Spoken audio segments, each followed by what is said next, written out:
ಮಂಗಳೂರು ನಗರದ ಹೃದಯ ಭಾಗ ಹಂಪನಕಟ್ಟೆಯಲ್ಲಿ ಸುಮಾರು 1 ಶತಮಾನಕ್ಕೂ ಹಿಂದಿನ ಇತಿಹಾಸವಿರುವ ಬೃಹತ್ ಬಾವಿಯೊಂದು ಪತ್ತೆಯಾಗಿದ್ದು ಕುತೂಹಲಕ್ಕೆ ಕಾರಣವಾಗಿದೆ. ವಿಶೇಷ ಅಂದ್ರೆ ಈ ಬಾವಿಯು ಈಗಲೂ ಸುಸ್ಥಿತಿಯಲ್ಲಿದೆ. ಈ ಬಾವಿಯ ಮತ್ತೊಂದು ವಿಶೇಷ ಅಂದ್ರೆ ಅದು ಸಾಮಾನ್ಯವಾಗಿ ಯಾರೂ ಊಹಿಸಲು ಸಾಧ್ಯವಾಗದಷ್ಟು ಆಳವನ್ನ ಹೊಂದಿದೆ. ಸ್ಥಳೀಯ ನಿವಾಸಿಗಳ ಪ್ರಕಾರ ಈ ಬಾವಿಯು ಸುಮಾರು 100 ಅಡಿ ಆಳವನ್ನ ಹೊಂದಿದೆ ಎನ್ನಲಾಗ್ತಾ ಇದೆ. ಹಂಪನಕಟ್ಟೆಯ ಸಿಗ್ನಲ್ ಬಳಿ ಇರುವ ರಿಕ್ಷಾ ಪಾರ್ಕಿಂಗ್ ಹತ್ತಿರದಲ್ಲಿ ಹಳೆ ಕಾಲದ ಈ ಬಾವಿ ಪತ್ತೆಯಾಗಿದೆ. ಇಲ್ಲಿ ಕೆಲವು ದಿನಗಳಿಂದ ಸ್ಮಾರ್ಟ್ ಸಿಟಿ ಯೋಜನೆಯಡಿ ಜಂಕ್ಷನ್ ಅಭಿವೃದ್ಧಿಪಡಿಸುವ ಹಿನ್ನೆಲೆಯಲ್ಲಿ ರಸ್ತೆ ಅಗೆಯುವ ಕಾಮಗಾರಿ ನಡೆಯುತ್ತಿತ್ತು.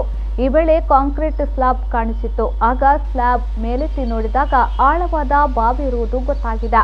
ಈ ವಿಚಾರವನ್ನ ಅಲ್ಲಿ ನೆಲೆಸಿರುವ ಜನರೊಂದಿಗೆ ಚರ್ಚಿಸಿದಾಗ ಶತಮಾನದಷ್ಟು ಹಳೆಯ ಬಾವಿ ಇದು ಎನ್ನುವುದು ಖಚಿತಗೊಂಡಿದೆ.